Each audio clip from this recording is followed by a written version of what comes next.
Get cool stuff for what you were going to do anyway. Drink beer. With Buy Beer, Get Gear from Labatt, you can just snap a photo of your receipt and upload it to the website to rack up points for exclusive merch. Get points for every purchase, whether you're grabbing a pint on draft, a case for a party, or a tall boy at the stadium. Any size, any product, anywhere you buy Labatt. Buy beer, get gear. Sign up now at rewards.labattusa.com. People pay to watch this. Pass to a cutting Hiltz. He darts in. Oh! People actually subscribe. All across central New York. Time expired! Syracuse has done it! It's Drive Time with your host, Tim Leonard. Hey, guess what? I'm getting one. We welcome you into Drive Time. Overreaction Monday. After one exhibition basketball game, what are your takeaways on Syracuse basketball? Are they going to the Final Four? Are they going to be the worst team in the ACC? You have to have an extreme take these days. You cannot be in the middle ground. Although I think that's where I lie. After seeing the Orange basketball team for the first time on Saturday evening, I was there for the game on the call with Coach Jim Saddlein. We'll get into my big takeaways from the Orange. Maybe being a little too close for comfort in the second half, but mixing in a bunch of different lineups and showcasing that this team does have a lot more talent than what we saw last year. I think we can confidently say that. We also felt good about the team at this point last year. We'll see how good we feel once Syracuse is playing against the big boy opponents, and that's going to be coming in sooner rather than later. I know the first 3 games, they should take care of business, but that Vegas trip is coming. 17 turnovers, a little concerning. We'll get into all of our basketball thoughts today on the program, and we welcome your thoughts. Do you have one of those extreme takes right now on the basketball program? Are we going to get any fire red Autry after an exhibition game that didn't count and they were mixing in some different lineups? This will be interesting to see the pulse of the fan base. I saw yesterday Twitter was kind of going crazy over the basketball game. Of course, the football game happened as well. I think we're going to start with basketball because the football game felt like every other football game we've seen for the last month. But please call in if you have thoughts on either Syracuse basketball or Syracuse football. We're here with you until the top of the hour, 6 p.m. this evening, 315-437-7644. Always the phone number to call in. And phone lines are open throughout the entirety of our hour with you today. Get on in the Q Sports Talk chat as well. Twitch stream, just type in qsportstalk.com on your computer, on your desktop, on your phone. If you're on the go, if you're out for a walk right now, because it's actually kind of sunny and nice, even though it's a little chilly in Syracuse, but pretty nice fall day, late October day, then don't forget about the qsportstalk.com Twitch stream and our video stream of the show where you get no breaks. Also, you can find us on the YouTube page as well, Q Sports Talk on YouTube. Just subscribe there and you can get the show right away for free. Nothing to deal with, no breaks, just a good time in the YouTube chat as well. So let's start with basketball as we dive into our Burdick BMW of Cicero opening drive. Always remember our friends over at Burdick BMW of Cicero. If you're thinking about a new car right now, we'll get into football as well. We'll get into your thoughts. We'll hear some from Fran Brown, Monday press conference today. A couple interesting comments from Fran. Nothing revolutionary, I don't think. But Fran Brown seems to understand where they're at right now. He's talking about playing some young guys, 4 games left. What guys are you going to maybe incorporate against UNC that we haven't seen yet? That redshirt rule doesn't really apply. I guess if you're hoping to make a bowl game, it could be 5 games for Syracuse, and we know what's at stake for Orange football. They got to win 3 of the next 4 to make a bowl game. They are favored against UNC. We can get into that line a little bit and my takeaway from that. So phone lines are open at 315-437-7644. That's 4 ESPN 44. But let's begin with my 3 big takeaways from the basketball game. Number 1. Biggest takeaway is it's kind of hard to actually have takeaways from an exhibition game. And I say that because they stayed consistent to what they did last year with Adrian Autry in the exhibition slate, which was experimenting a ton with the lineups. We saw the starting lineup we expected, and then we saw the closing lineup when the game got tight that I think would be the normal closing lineup right now, considering that Sadiq White was not available with an upper body injury. Nothing to worry about there. I don't think it's anything too serious. Hopefully we see Sadiq White sooner rather than later. And I think Sadiq White is definitely going to factor into the rotation based on what we're hearing about the talented freshman. But the experimenting with the lineups, it's not what the fan wants. It's not even what I want. I want to see Syracuse go out there and beat Buffalo like they used to, or beat a low-end Division I team like they used to. Beat a MAC team that is picked to finish 11th out of 13 teams in the MAC like they used to. I think we all want to see Syracuse basketball just blow the doors off someone early on in the season here, because we're a little scarred from last year, and that would put us at ease. But what we want is not what Coach Autry wants necessarily. I mean, I know he wants to also blow the doors off every opponent he plays, but Coach Autry is treating this like any coach would treat an exhibition game that doesn't count. He is going to try and learn as much about his basketball team as possible before the games start counting for real. And he's going to experiment with lineups. And I thought it was maybe a little bit over the top in terms of how much they were substituting.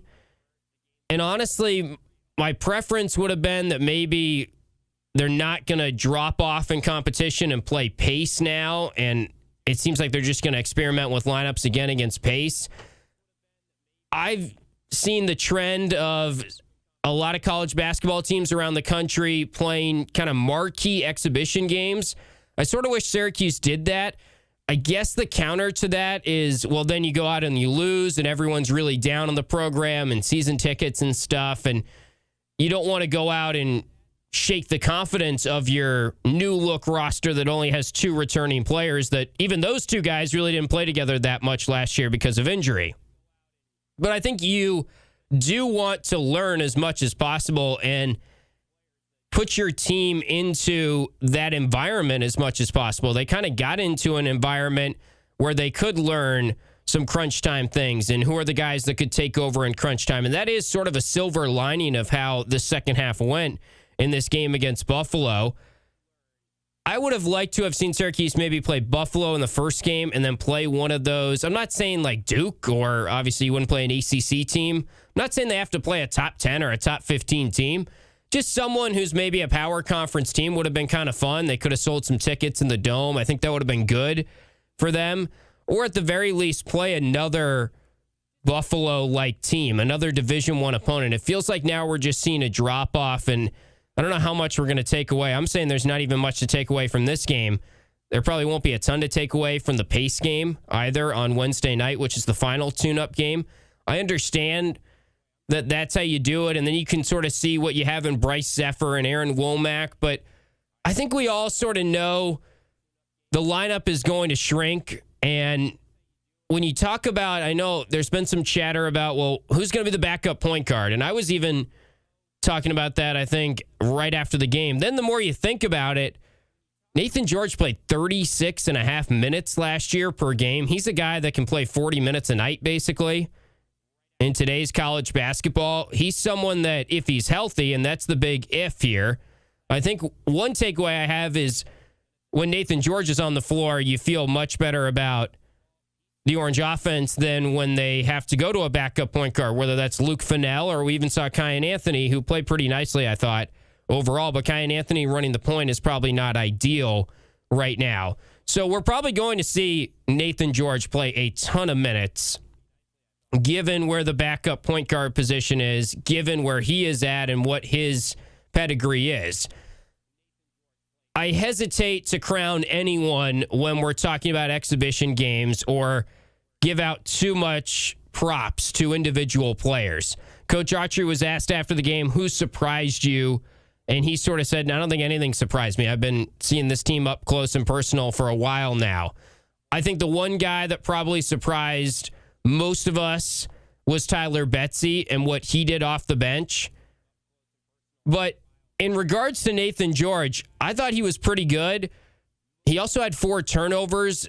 2 of those were early on where it felt like he was dealing with some nerves. Probably family is in attendance to see him, all that stuff. It's first game of the year for everyone. There's going to be some jitters, even though it doesn't officially count. I think Nathan George is a major upgrade, obviously, from Jaquan Carlos, so I don't want this to be perceived as me not thinking that, but we also thought at this time last year that Jaquan Carlos was great. And I think the biggest upgrade for Nathan George is he's 6'3", and he just looks the part. And I did like the way he played. He's got kind of a flashy style to him.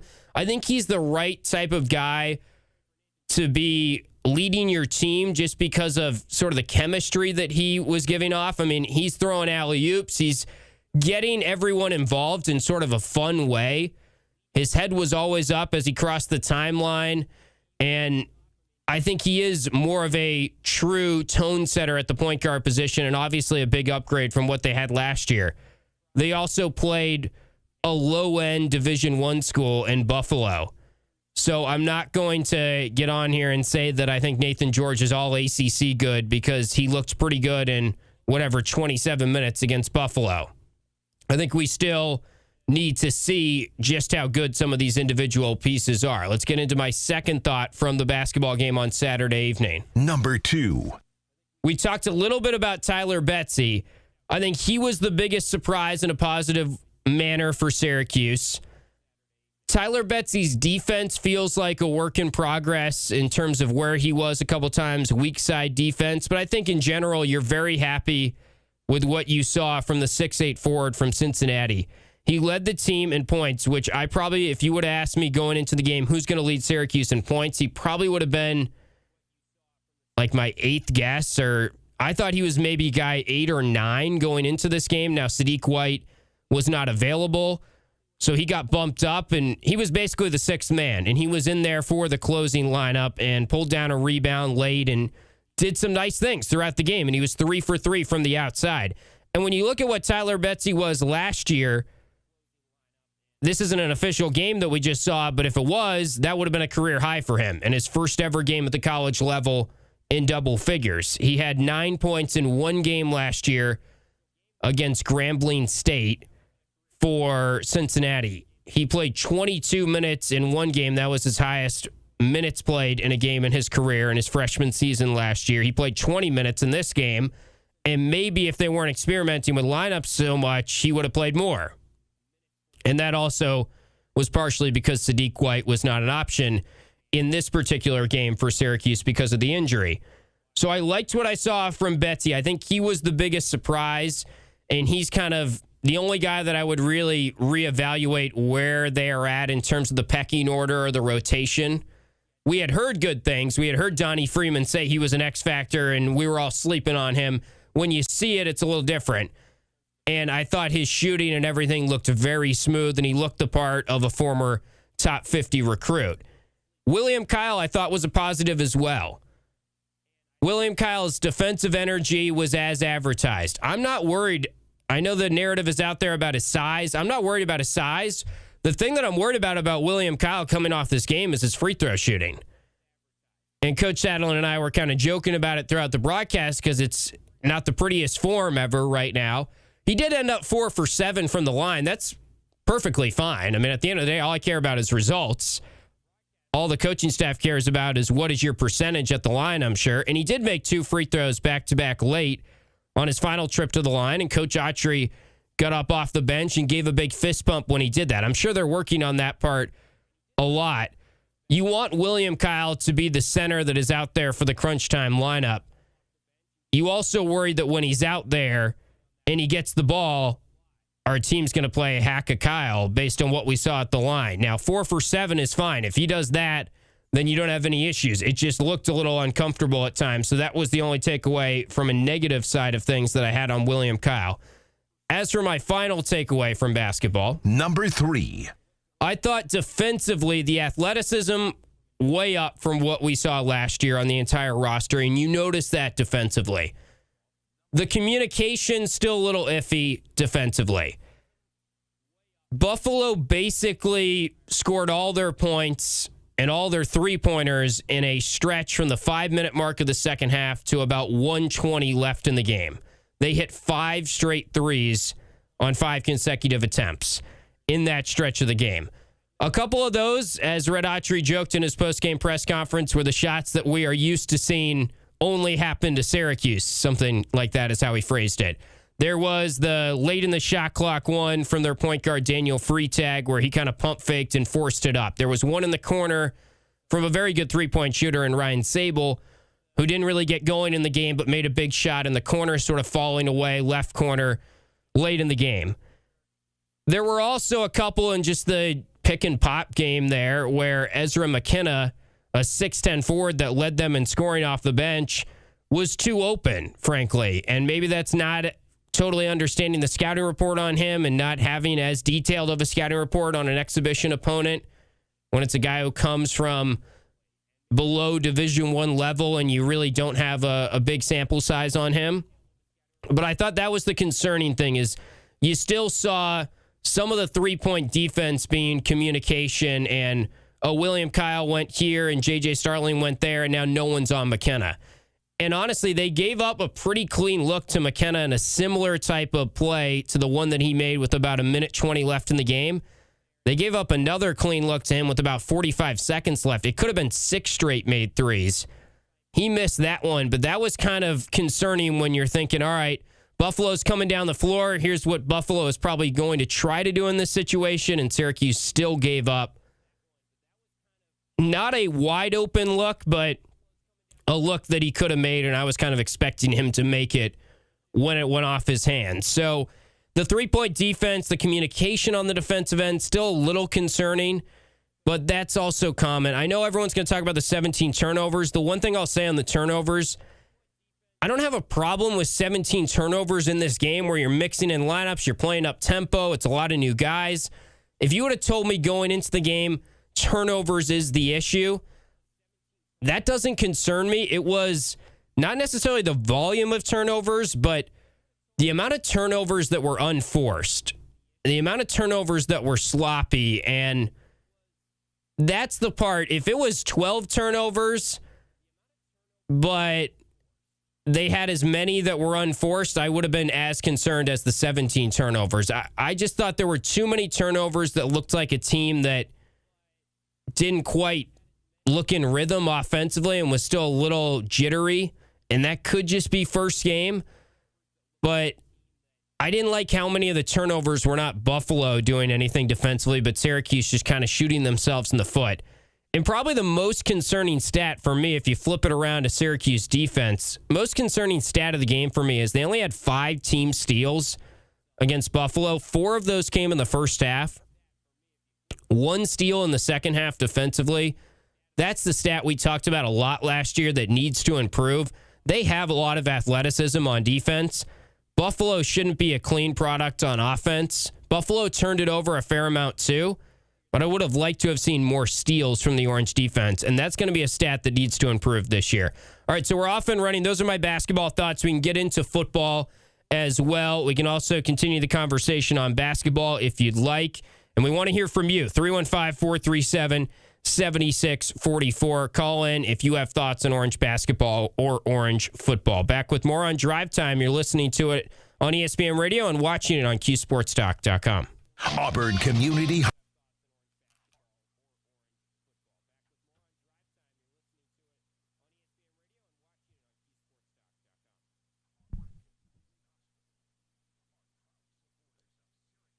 What's up, chat? 5 p.m. Labatt Blue Light. Nothing better, CJC. Steve just couldn't come up with 3 beers today. That was amazing. Spatch and Louise, thank you. I was worried that you guys knew, but I was worried the general reaction to the radio call on TV would be, why is this guy talking so damn much? Because I have to describe for those people that were listening on the radio.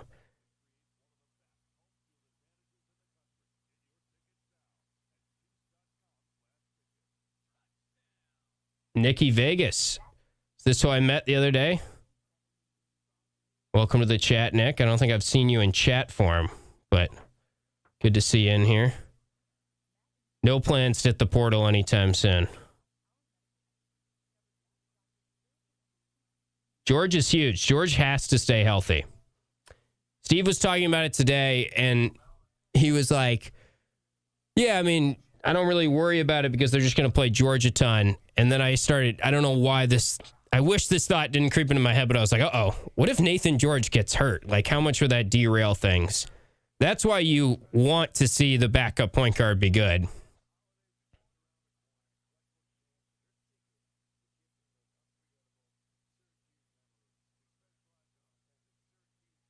Yeah, definitely a lot more talent, athleticism. We're all in agreement on that.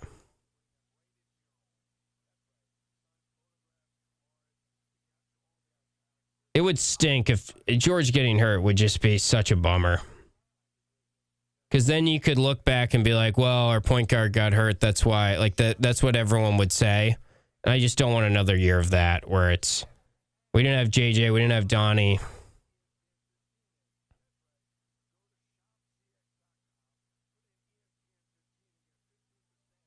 Yeah, that was the best part of Steve. He was like, it was like, what are your 3 favorite beers?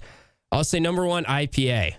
I want to be like, I think I did say it. I want to be like, Steve, that's a category. Like, there's a lot of IPAs. I don't know if he had a great understanding of the fact that there's New England IPAs, West Coast IPAs. There's a lot of different stuff. Just number 1, IPA. It's my favorite beer.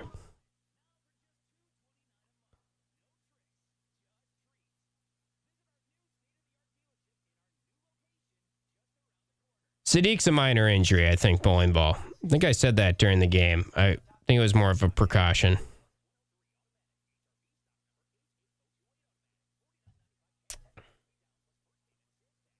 God, Carlos. It's much better to look at Nathan George's size. I liked when Coach Saddlein during the game went full, like, he prefaced his Carlos comment by, like, let me just first say he's a nice guy.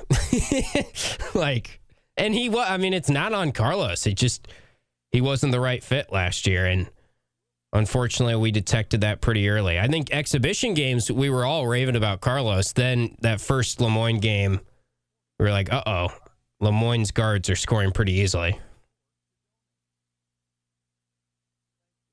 Yeah, I thought he might hit us with, like, Athletic Brewing Company.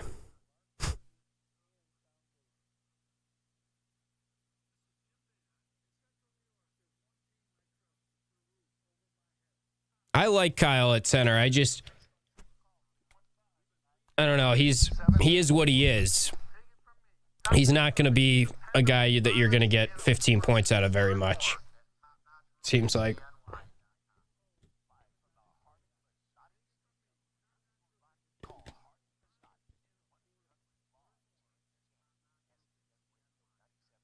And 100.1, 1200 AM and 1440 AM. ESPN 97.7 and 100.1. Watch live on QSportsTalk.com. Welcome back into Drive Time. Tim Leonard with you, 5 to 6 p.m. on weeknights. Orange basketball back in action Wednesday night. I'll be live from the Dome for our Drive Time this week. Getting into basketball season, we're going to have some live from the Dome Drive Time shows. Ahead of women's basketball games I'll be doing. Men's basketball games early on in the season. That game will be ACC Network Extra Wednesday night as they take on Pace. Final exhibition game of the season. Then it's for real next Monday against Binghamton. We're reacting to the first exhibition game. First chance to see Kyan Anthony, and he came right in, hit that step back. That was pretty nice. Looks pretty similar to another guy we know with Anthony as his last name. So that was fun to see the crowd give Kyan a big round of applause as he entered the game. We're welcoming your thoughts throughout the show today on Orange football, basketball, whatever you want to talk about. Phone lines are open throughout our hour with you today, 315-437-7644. Let's go to the phone lines right now where we've got Jake, who comes to us from Iowa. What's up, Jake? Hey, Tim, thanks for taking my call. Yeah. Saturday was a pretty impressive day. We got to witness a miracle on the football field. 2 passes from Ricky Collins and a touchdown. I don't think we'll ever see anything like that again. No interceptions, too. No interceptions, too. As for the basketball, Cayenne Anthony was the MVP of the Jordan Classic. You know, the Boozer brothers, the Boozer twins were there, all these great players, and it was Cayenne who was the MVP. As for the product on the floor, I think Donnie Freeman, he looks bigger, stronger, but he also looked like a guy who hadn't played a basketball game in over a year. Hoping to see more from him on Wednesday. Thanks for taking my call. Yeah, appreciate it, Jake. Donnie was a little underwhelming maybe to me, although he did close the game nicely, I thought. And Paulie and Steve talked about this on Orange Nation this morning or early in the afternoon, as Steve always says, good afternoon to start the show. Donnie, the way he handled kind of the final 2-3 minutes, he was the guy that was sort of going around to the team, putting his hands out, saying, calm down, we're all good.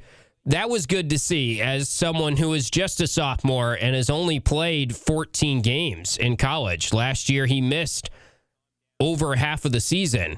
So it had been a little bit since he played. The thing with Donnie, it does feel like some of the other bigs we've seen or some of the other kind of stretch forwards we've seen at Syracuse where Quincy Guerrier came up. I think Steve brought him up today as a comp. He's just shooting too many threes. I know he was 0 for 3 from 3. We know he can make that shot. A couple times when he caught it on that short roll situation, I felt like his decision-making was a little off, which that's going to get better as he gets more chemistry with the guys. I think he's got all the potential in the world, of course. It wasn't the best first 3 quarters from him. I liked the way he closed the game. And again, I don't think there's reason to make too many grand proclamations here off of what we saw from this basketball game. And 315-437-7644. If you want to make grand proclamations, we can discuss them. For me, it was mostly positive. The second half defense was the second half defense. It wasn't good, but it was the first game against another team for a lot of those guys in a Syracuse uniform, and they were mixing in different combinations, and it's hard to get into a flow of a basketball game if you're J.J. Starling or Nate Kings. I mean, they weren't playing their normal minutes. That was pretty evident. Let's keep the phone calls coming. Let's check in with Mike in Manlius. What's up, Mike? Not much, Tim. How you doing? Doing well. I'm ready for your encouragement. All right. Put a little pressure on me. I'll try. All right. So last week I said we either dart or we dart. I just want to kind of expound on that. I believe that Coach has such a deep-rooted belief in dart, and as he is the leader of the team, he runs out, he's the leader of the team.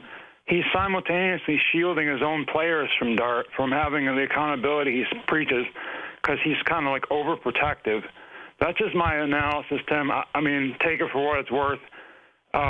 Overprotective of like the QB, or what do you mean? A lot of the players, he kind of, by him being a dart-oriented coach and being, the buck stops with Coach Brown. Yeah. By doing that, he's simultaneously shielding a lot of his players, not just the quarterback, a lot of his players, from the accountability that he preaches. This is just my thought on this, Tim. I'm not going to say it's science, but that's my take on it. All right, so, Mike. My word of the week, though, is tough because North Carolina is going to be a tough game.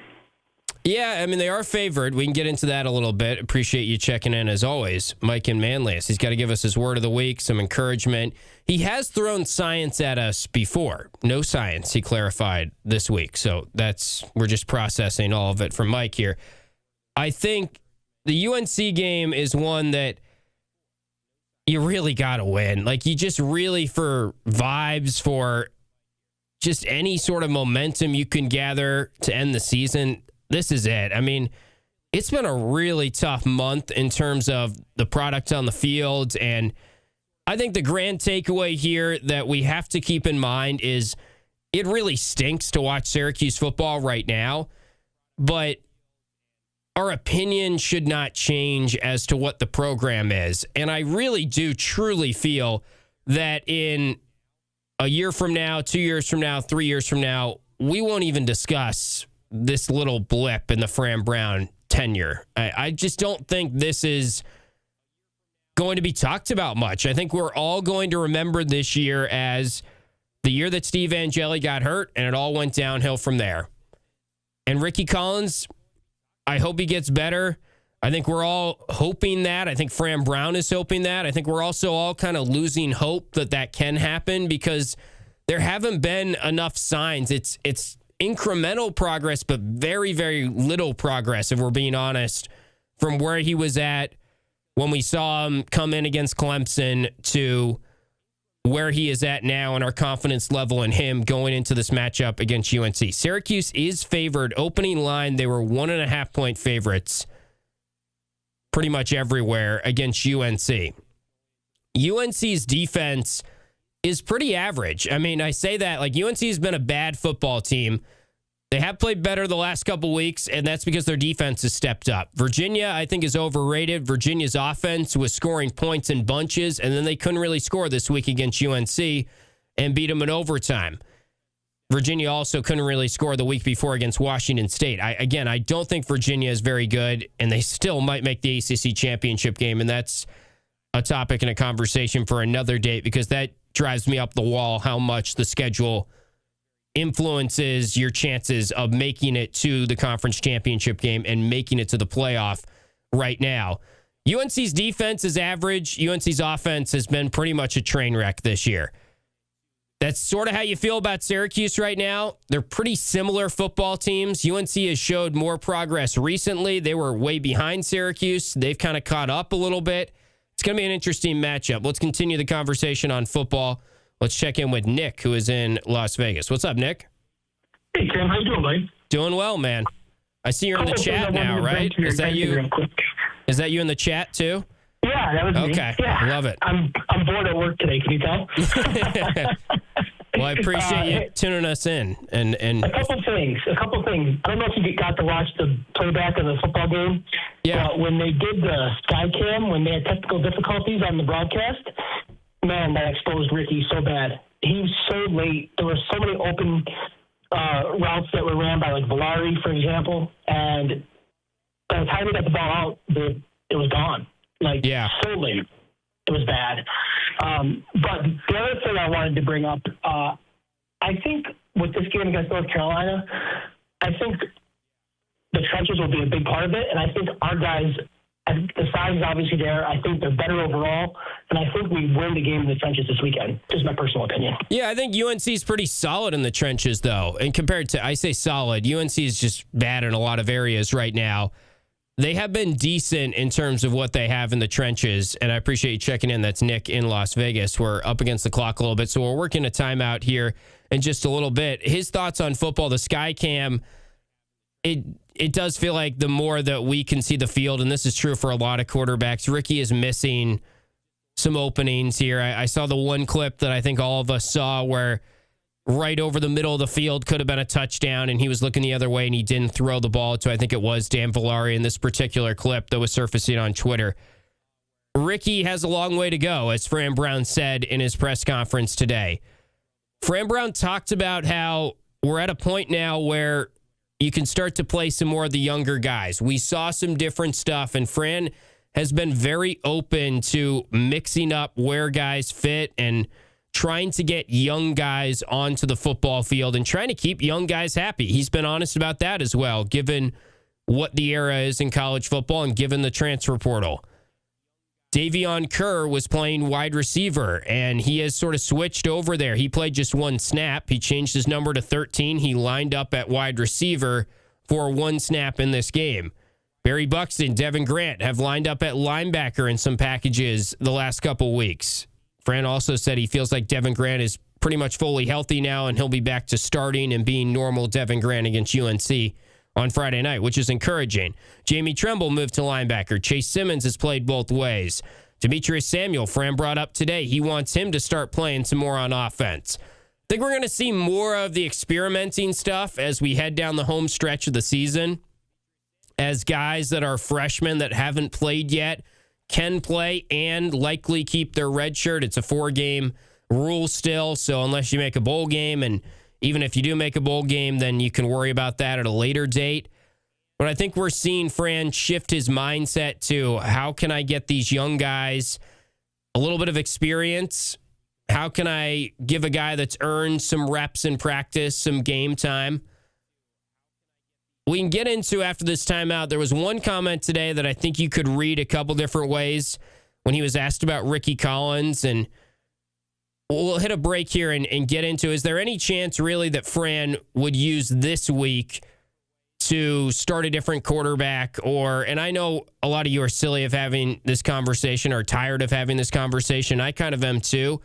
One comment today that I want to play from Fran that may, if you are a believer that he's going to shift the quarterback, and now that there is that redshirt rule that kind of goes out the window, could he go deeper into the quarterback room rotation? If you're a believer of that, this comment might give you a little bit of hope, but I also myself don't really know how to take it. So we'll get into that after a quick timeout. You're listening to Drive Time on ESPN Radio and QSportsTalk.com.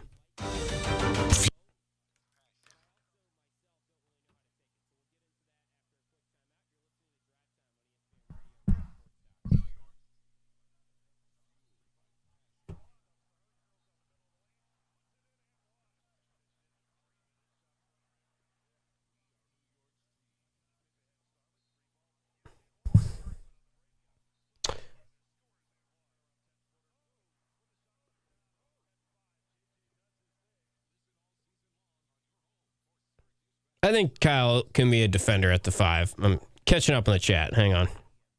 Donnie has to be the best player if they're going to be a really good team. San Diego Cuse, yeah. He would probably be the guy that you would want to be your go-to guy.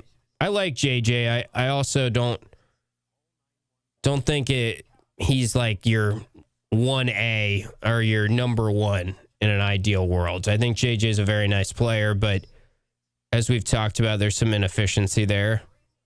Tough to see that he still had a little bit of a hitch in that first free throw.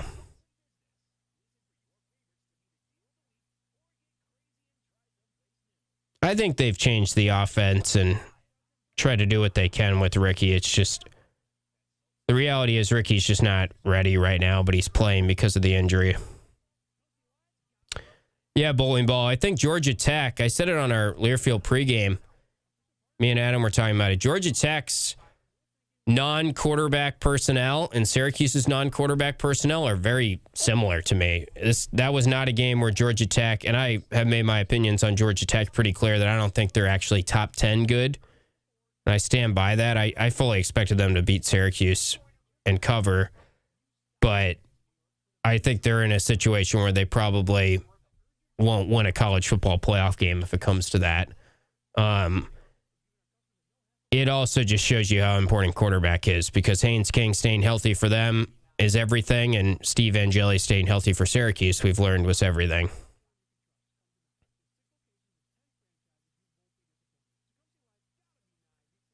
I don't think Ricky's coming back, but I mean, my thinking is they're not going to shell out. I don't know what he's getting at NIL, but I don't think they're going to shell out much for him next year, because why would they? And I think he's better off going down a level.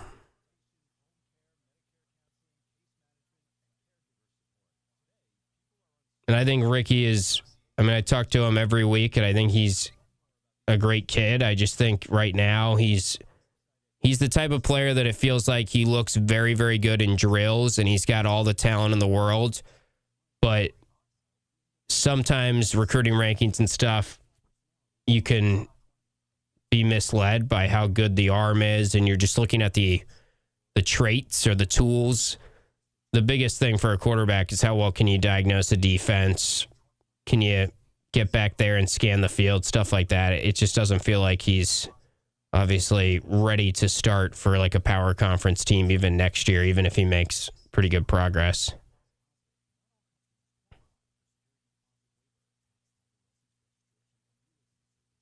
Yeah, there were a couple of missed layups in the game. I think the Dodgers still win. I said Dodgers in 6. I would probably stand by that. Yamamoto was crazy. That's huge for them, too. You don't have to even use a bullpen. I don't think 6-1, Alex. I think they would have lost to Duke for sure. I mean, they got just whooped by Duke, and the defense and special teams had nightmares in that game. I think SMU, I think the next collection of games, you probably could have beat Pitt or SMU. The way the defense played against Pitt, I think we could say Steve would have won that game. But you're probably looking at the very best, 5-2, and I think that's stretching it. I think it's more like a 5-3, I guess I should say. Or how many games have they played? No, 3-5. Yeah, 5-3.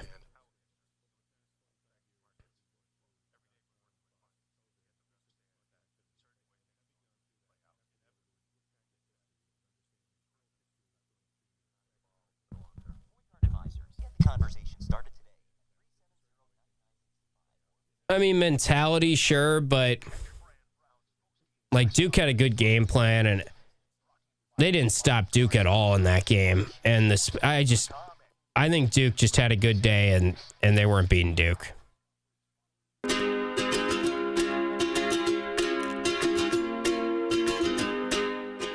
Welcome back into Drive Time. 315-437-7644. That is our phone number.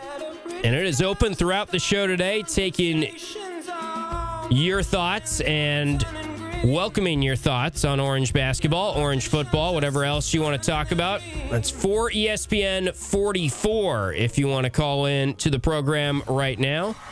And let's get into more of your thoughts. Let's go back to our phone line where we've got Dave, who is in Syracuse, wants to talk some football. What's up, Dave?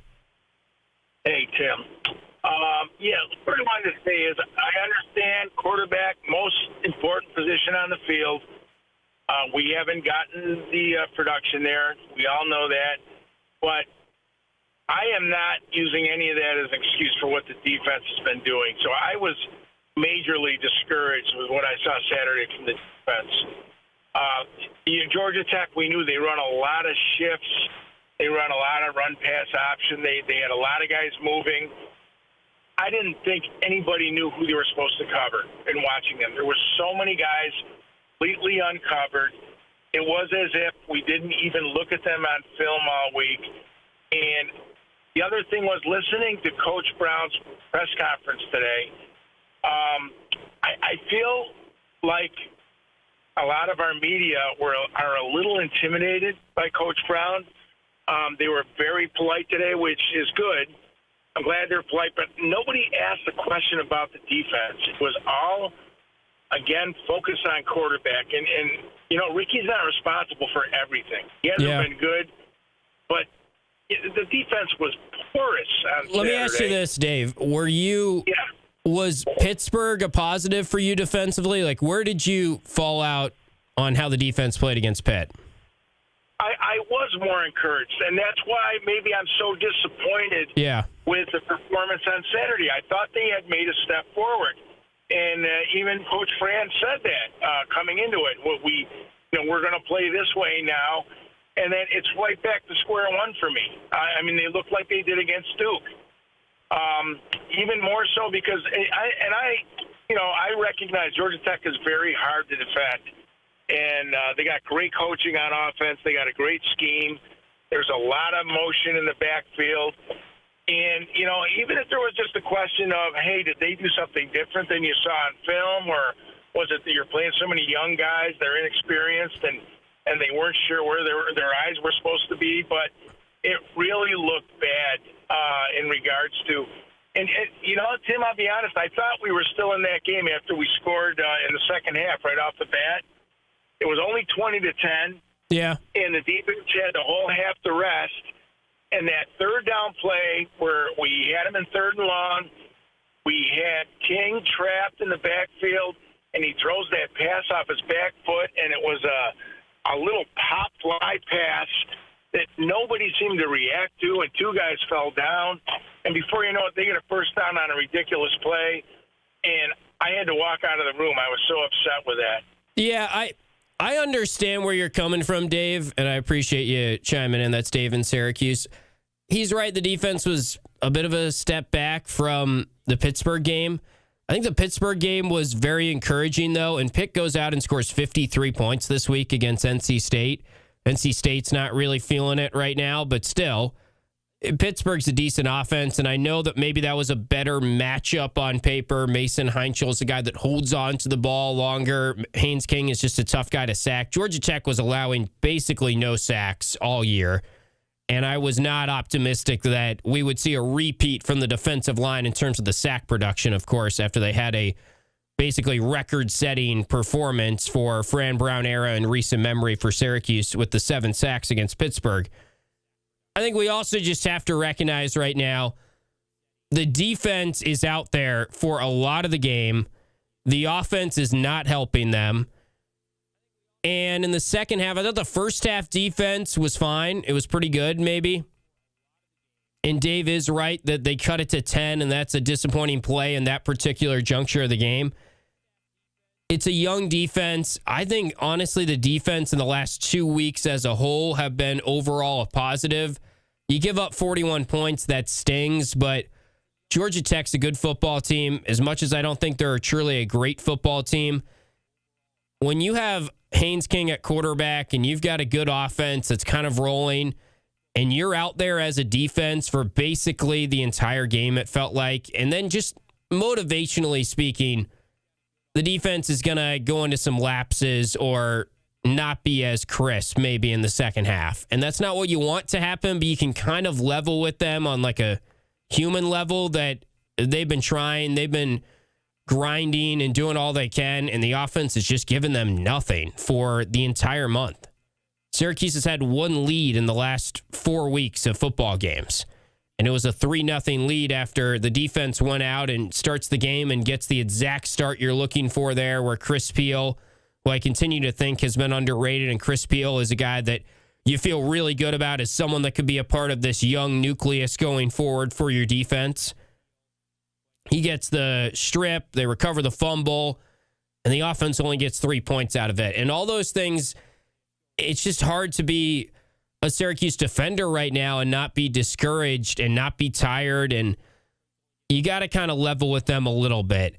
Now, has the defense been good overall this year? No. And I think we were all optimistic that after the change that Fran Brown talked about, we were past the days of allowing 40 points or more maybe in a game.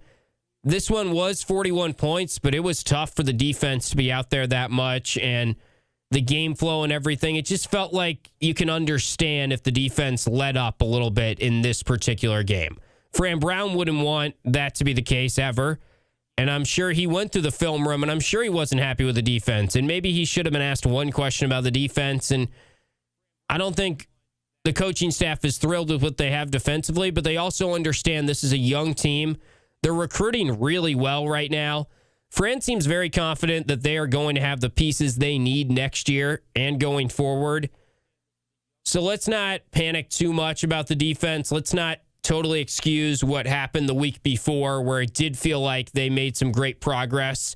And it did feel like the defense, Ricky Collins said to me last week after the Pittsburgh game that he has never seen a defense perform that well, and basically went as far to say, and he didn't say this directly, but something like, it's tough that the defense is doing that and we still can't win the game for them. And the energy I saw on the sideline against Pittsburgh, I mean, even when Syracuse goes out and has a quick turnover, all those defenders rally together and they're like, all right, we're going to go back out there and stop them again. They played really well against Pitt. Pitt scored 53 points this week. They didn't play great against Georgia Tech. Georgia Tech's good.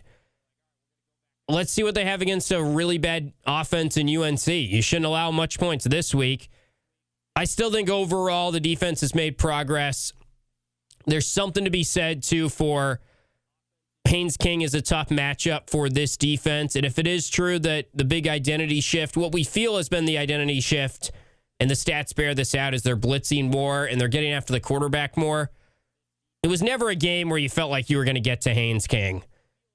And UNC, you could get to their quarterback, and Gio Lopez has not been good this year. So I would expect a better performance from the defense this week. Final break here on the show. If you'd like to call in, we can work you in our final segment after this. Want to talk a little bit about that Fran Brown comment that I've been teasing and what to make of the one kind of noteworthy comment he had today about Ricky Collins in the quarterback position. 315-437-7644. We're back after this on Drive Time.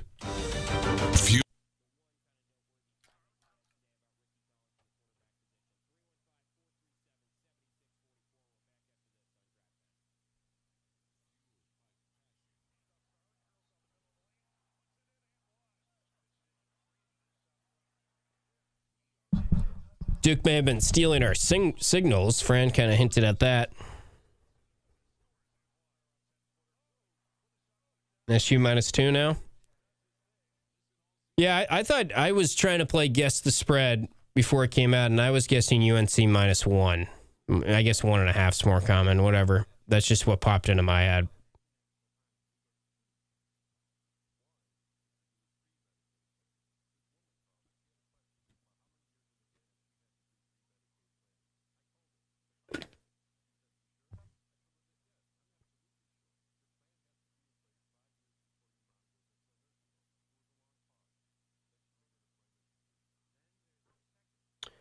Worst candy food? I am not a, why am I blanking on the name of it? The little, the one that everyone hates, the carrot one, carrot-shaped one. Carrot corn, right? Yeah, not a fan of carrot corn. Anytime I see that, I just throw it away.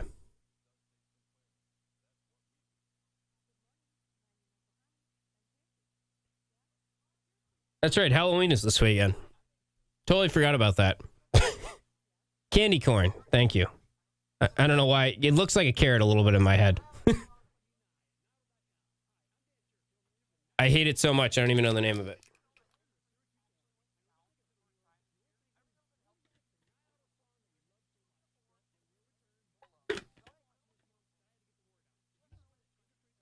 That's a very polarizing one. I feel like some people love that.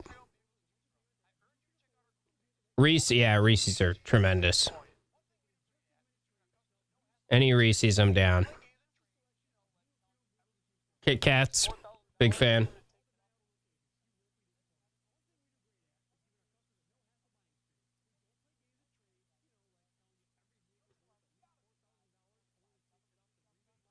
What's up, Matthew, in the YouTube chat?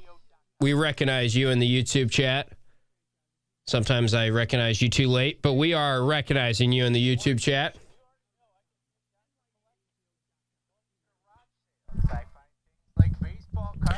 I wonder if Angeli stayed healthy and they went 6-6.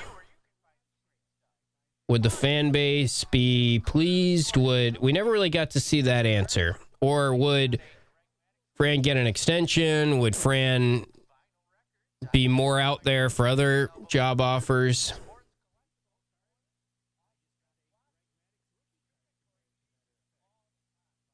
Yes, peanut butter and chocolate. Anything with that, I'm in.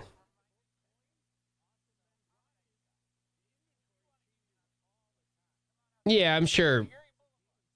I also do feel like I go on Twitter too much. Like, whenever I talk to people out, just run into people about the basketball. Like, I was with some people yesterday talking about the basketball team, and they're all just like, oh, we'll be good. Like, they played a lot of different lineups. And then you go on Twitter, and it's like, oh, fire red. It's like, I feel like there are a lot of rational people out there. They're just not the ones that are hiding behind their Twitter profile. And it's hard sometimes for me to, because we get callers that are the real angry ones, and we get the Twitter comments that are the real angry ones. It's hard sometimes to get a true sense or a true pulse of how much are people actually like fire red or fire Boeheim or fire whoever. Like, I don't know. I talked to like 10, 15 people yesterday. They were all like, yeah, basketball team looked good. I was like, oh, nice. This isn't really what I was expecting looking at Twitter.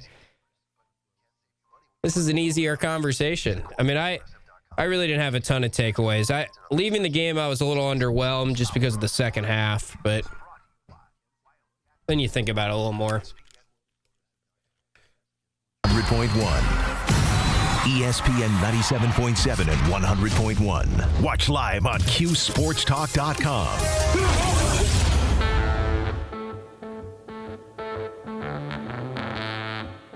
All right, final segment on the show this evening. Tim Leonard with you on Drive Time. You can always watch the show on QSportsTalk.com.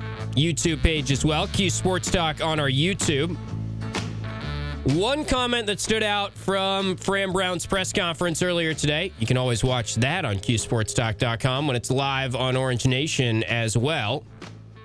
Let's pay attention to the end of this comment from Fran. He was asked about where Ricky Collins is, kind of in comparison to Steve Angeli, Kyle McCord, which obviously we all agree he's way behind him. Fran starts by acknowledging that. Pay attention to the end of this comment and let me know, maybe in the chat, what your thoughts were on what Fran is saying or what he's getting at towards the end of this comment. I don't know. It's a lot that has to go on to be where Kyle was at, and the things that Steve did. If you look at where Steve was at, we were 3-1. We beat probably one of the biggest games in Syracuse history. Was one down at Clemson, and then it kind of went from the highest of the high to like all of a sudden, right? So I think he has a long way to go to get to that point. You hope that it could happen this week or ever. You know what I mean? We're gonna compete though when it comes to quarterback right now. The part I'm talking about, we're going to compete, though, when it comes to the quarterback right now. Does that mean he's opening up more of the competition for who will start this game? That's one way you could take it. I don't really know what way I take it, honestly. I guess that's one option. That comes to mind for me. Another way you could take it is just he's talking about Ricky specifically, and he's going to compete. He's going to do all the things that he needs to do. He's going to put in the work, and we're going to try like heck, and we're going to compete when it comes to the quarterback position. That's one way you could take it. You could also say maybe, I was talking to Paulie about this, and he was like, well, maybe he's just saying that because he doesn't want to come out and say Steve Angeli is the quarterback for next year definitively because you don't want to lose the rest of the quarterback room, and he's worried about that. I don't think it's that because he's talking about right now, and he was talking about Ricky Collins in particular. It could mean, I would not be that shocked if Fran Brown went to a different quarterback this week, or he went to a different quarterback after a slow start this week. Is that quarterback Luke Carney? I don't think they're very high on Luke Carney. I've maintained that. It seems like they don't feel comfortable with him throwing the football. Is that a different player down the depth chart? That feels kind of like more of a reach right now. I get the sense that the guy that he was talking about last week was maybe Joe Filardi, who was also a lacrosse player for Syracuse. You're now in the 4-game range, so if you are truly worried about the red shirt, this doesn't really apply to Luke Carney as much.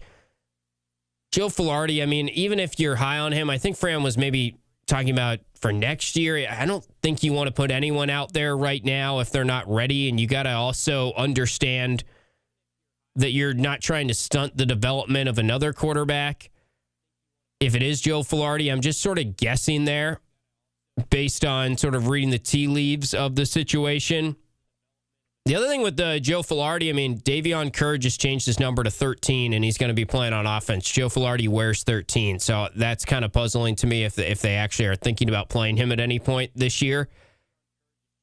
Davion Kerr is going to get some reps at wide receiver wearing 13, unless they change Joe Filardi's number, which I'm not aware of. So I'm not saying Joe Filardi's going to start. Don't aggregate this, as Bill Simmons would say. Don't twist my words here. I just found that comment kind of interesting. I don't know what to make of it. I kind of wish there was more of a follow-up there. He sort of just slid that in at the end, like, we're going to compete at the quarterback position right now. I'm just grasping to try and figure out exactly what he meant by that.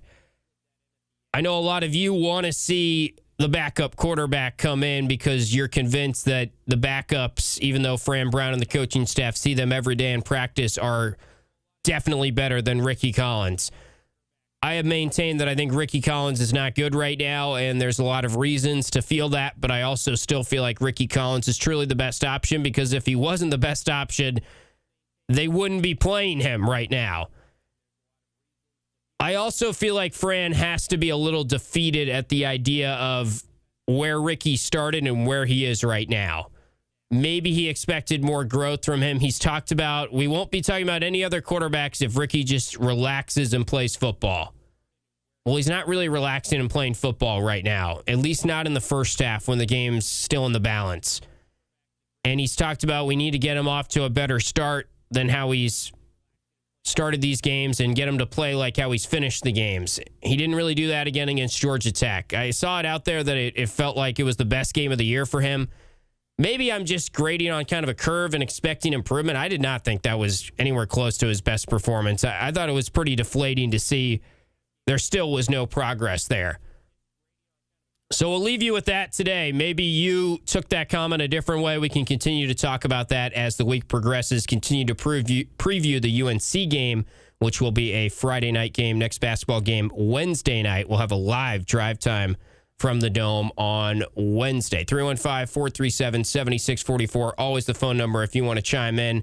And we appreciate all of you for calling in today. That'll be that for Drive Time. Thanks to all of you in the Q Sports Talk chat and Gio for producing as well. We'll talk to you tomorrow on QSportsTalk.com. This is our